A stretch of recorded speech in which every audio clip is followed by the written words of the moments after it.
আম্মু, ইসলামের দ্বিতীয় পবিত্র মসজিদ কোনটি? মেয়ে, শুনে রাখো। মসজিদুন নাববী মদিনা নগরীতে সৌদি আরবে অবস্থিত ইসলামের অন্যতম পবিত্র স্থান। নবী মুহাম্মদ সাল্লাল্লাহু আলাইহি ওয়াসাল্লাম হিজরতের পর 1 হিজরি বা 622 খ্রিস্টাব্দে নিজ হাতে এর ভিত্তি স্থাপন করেন। সাহাবীরা এতে সাহায্য করেছেন, আর এটি 2 অনাথ ভাই সাহল ও সুহাইলের জমি ক্রয় করে নির্মিত হয়। শুরুতে মসজিদটি ছিল কাদাইট ও তালগাছ দিয়ে তৈরি একটি সরল স্থাপনা। এই মসজিদ শুধু নামাজের জায়গা নয়, এখান থেকে ইসলামের প্রথম সমাজ, শিক্ষা ও নেতৃত্ব গড়ে ওঠে। খাইবার যুদ্ধে বিজয়ের পর এবং পরে খলিফা উমর ও উসমান রাদিয়াল্লাহু আনহু মসজিদটি বিস্তৃত করেন।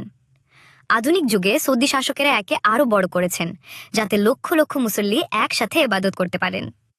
এই মসজিদে নামাজ, দোয়া, জিকের ও সালাওয়াতের আলাদা ফজিলত রয়েছে। এখানে আছে আর রাউদা, যা নবী সাল্লাল্লাহু আলাইহি ওয়াসাল্লাম জান্নাতের বাগানের অংশ বলেছেন। গ্রিন ডোমের নিচে রয়েছে নবী সাল্লাল্লাহু আলাইহি ওয়াসাল্লাম, হযরত আবু বকর ও হযরত উমরের কবর। পাশে জান্নাতুল বাকি, যেখানে হাজারো সাহাবা শাহিদ। মেয়ে, মনে রেখো, মসজিদুন নববী ঈমান, ঐক্য ও আল্লাহর নৈকট্যের প্রতীক ও নেতৃত্ব গড়ে ওঠে।